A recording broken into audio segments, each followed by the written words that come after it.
Hello दोस्तों, मैं रूपचंद मीणा आप सभी का मेरी YouTube channel maths by RCM Chanda पर स्वागत करता हूं। साथियों, यहाँ आज हम 10th क्लास की एक नई एक्सरसाइज जिसका नाम है त्रिकोणमिति का परिचय का अध्ययन करने वाले हैं। यहाँ हम सबसे पहले 8.1 का फर्स्ट क्वेश्चन करने वाले हैं, जिसमें दिया गया है त्रिभुज ए बी सी में जिसका कोण बी समकोण है यानी 90 डिग्री का है और ए बी 24 सेंटीमीटर है, बी सी 7 सेंटीमीटर है। तो हमें निम्नलिखित ज्ञात कीजिए, यानी कौन कौन से क्वेश्चन याद करने हैं। इसमें 2 क्वेश्चन दे रखे हैं, इनका मान हमें ज्ञात करना है। तो यहाँ हमारे पास 90 डिग्री का कोण बनाना है कौन से बिंदु पर, बी बिंदु पर। तो हमने एक चित्र का निर्माण कर लिया जो एक त्रिभुज है ए बी सी, और ये त्रिभुज हमें समकोण है दिया गया है और समकोण त्रिभुज दिया गया है, तो बी बिंदु पर समकोण बताया गया है, तो वो हमने अंकित कर दिया।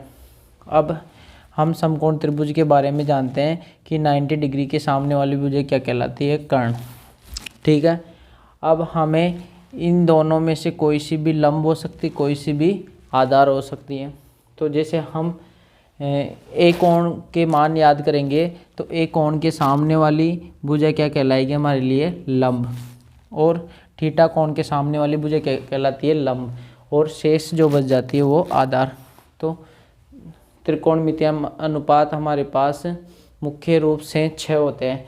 उनको ज्ञात रखने का एक सीधा सा सूत्र होता है, लाल बटा कक्का। तो जैसे हमारे पास यहाँ थीटा है, थीटा मतलब कौन से बिंदु पर बनाया गया कोण है, ये ए बिंदु पर।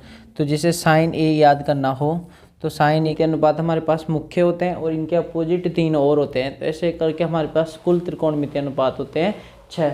अब हमें ये ध्यान रखना, ये त्रिकोणमितीय अनुपातों का अध्ययन केवल समकोण त्रिभुज के लिए किया जाता है। तो ये हमेशा ये सूत्र याद रखना है हमें, और इसकी सहायता से हम सारे त्रिकोणमितीय अनुपातों को ज्ञात कर सकते हैं। और ये समकोण त्रिभुज है, इसमें कोई सी भी 2 भुजाओं का अनुपात ही एक त्रिकोणमितीय अनुपात होता है।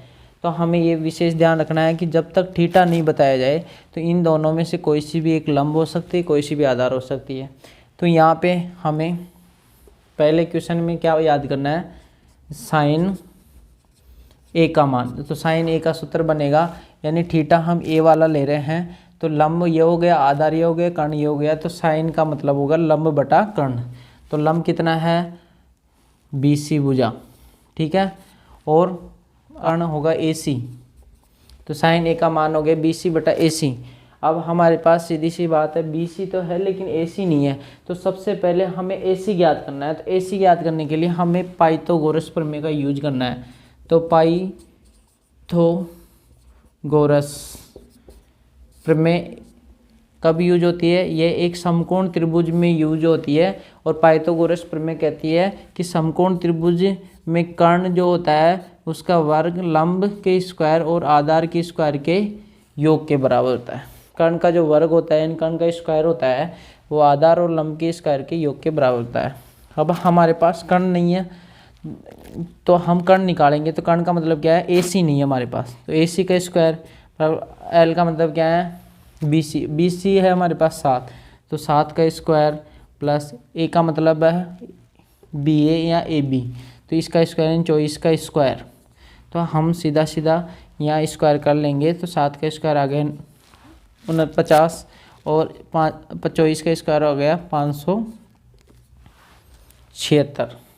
ठीक है, अब इनको हम जोड़ेंगे तो 9 में 6 जोड़े 15, 15 का 5 हासिल 1, 8, 8 और 4 12, 12 का 2 हासिल 1, 1 और 5 6, यानी AC स्क्वायर बराबर कितना आ गया, 625। AC स्क्वायर बराबर 625 किसका होता है, वर्ग 25 का। जब आधार अलग अलग हो, गाते समान हो और इक्वल में हो तो आधार भी क्या हो जाएंगे, समान। तो AC का मान आ गया हमारे पास 25, और AC ही हमारा क्या था, कर्ण। तो सीधी सी बात है, कर्ण का मान आ गया। अब हम जो चाहें वो निकाल सकते हैं। हमारे को क्या निकालना है, सबसे पहले साइन A, और साइन A का मतलब है BC बटा AC, BC बटा AC। अब बताओ BC क्या थी, 7 सेंटीमीटर है, और AC भी मैंने निकाल दिया 25 है। तो हमारे पास साइन A का मान हमारे पास आ गया। इसी प्रकार हम कोस A, पहले क्वेश्चन का क्या है, कोस A निकालना है हमें। कोस A का मतलब भी क्या होता है, आधार बटा कर्ण, आधार बटा कर्ण। आधार क्या है यहाँ पे हमारे पास, BA, क्या है BA, और कर्ण क्या है AC। तो BA मतलब AB, और BA का मतलब कितना हो गया 24, और कर्ण का मतलब कितना हो गया 25। तो हमारे कोस A का मान भी हमारे पास आ गया। और अब हमारा दूसरा क्वेश्चन है। अब दूसरा क्वेश्चन साइन C का मान निकालना है। अब इस बार थीटा कौन सा लेना है, C वाले बिंदु पर लेना है। तो अब हमें त्रिभुज वापस से बनाना है। ये त्रिभुज वापस से छोटा सा त्रिभुज मैं यहाँ बना देता हूँ। ये वही बिंदु है B, यही A है, ये कौन सा है C, कर्ण यही है, ठीक है। अब हमारे को पता है भाई थीटा इसको लेना है, तो ये क्या हो जाएगा लंब, थीटा के सामने वाली क्या होती है लंब, और ये हो जाएगा हमारा आधार। अब हमें पता है भाई त्रिभुज तो वही है और नापे भी वही है, ठीक है। तो इनकी नाप हमें दे रखी, BA की नाप हमें पहले से ऑलरेडी दे रखी है, यानी BA की नाप कितनी दे रखी है 24 दे रखी है, और K की माप हमने निकाल ही ली थी अभी 25 है, और A की माप हमें पहले से ही, A का मतलब आधार यानी कि BC, और BC का मान कितना दे रखा है 7 दे रखा है ना, हमारे को 7 दे रखा है। अब इस चित्र की सहायता से हम साइन C का मान निकालें। अब बताओ इसके लिए, अब नियम तो वही रहेगा कि साइन के लिए क्या होता है लंब बटा कर्ण। तो लंब बटा कर्ण, लंब क्या है यहाँ पे बताओ, यह है BA भुजा, और कर्ण क्या है AC भुजा। तो इसका मतलब साइन C का मान कितना हो गया, BA का मान कितना है 24 बटा कर्ण का मान कितना है 25 है, ठीक है। अब दूसरा कौन सा है कोस C। अब कोस C का मतलब कोस C, इस बार कोस है, कोस का मतलब क्या होता है आधार बटा कर्ण ही होता है। अब लेकिन यहाँ C कोण के लिए, तो C का मतलब लंब ये है, तो लंब ये है, आधार ये है कर्ण, तो हमारे को लिखना आधार बटा कर्ण। तो आधार कितना है BC बटा कर्ण कितना है AC, तो यानी कि BC का मान कितना है 7 और AC का मान कितना है 25। इस प्रकार हमारा त्रिकोणमितीय अनुपात कोस C भी आ गया है। इस प्रकार हम इन 6 त्रिकोणमितीय अनुपातों में से कोई सा भी त्रिकोणमितीय अनुपात निकालें, उनके लिए फॉर्मूले ये ही चलेंगे।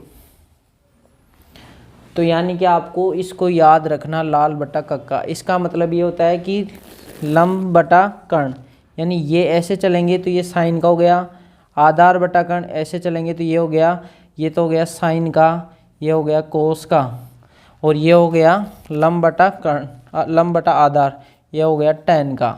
अब जब नीचे से हम ऊपर चलेंगे तो ये हो गया कोट का, ये हो गया सेक का, ये हो गया कोसेक का। तो ये हमें याद रखना है त्रिकोणमितीय अनुपात। लेकिन हमें ये भी याद रखना है कि वो जिस कोण के लिए पूछे उस कोण के सामने वाली भुजा लंब कहलाएगी। अब जैसे यहाँ A के लिए पूछा गया था तो A के लिए लंब हो गई, और 90 के सामने वाली तो हमेशा ही कर्ण होगी, तो ये आधार रहेगी। उस स्थिति में सूत्र तो यही यूज करना है, sine cos tan cosec sec सभी के लिए। लेकिन हमें लंब और आधार को कोण के हिसाब से लेना है, ठीक है, और कर्ण फिक्स रहेगा, उस हिसाब से ये निकाल लेंगे, फिर अगले क्वेश्चन में ये कर लेंगे। इस प्रकार आपको ये वीडियो समझ में आया होगा, ये क्वेश्चन समझ में आया होगा।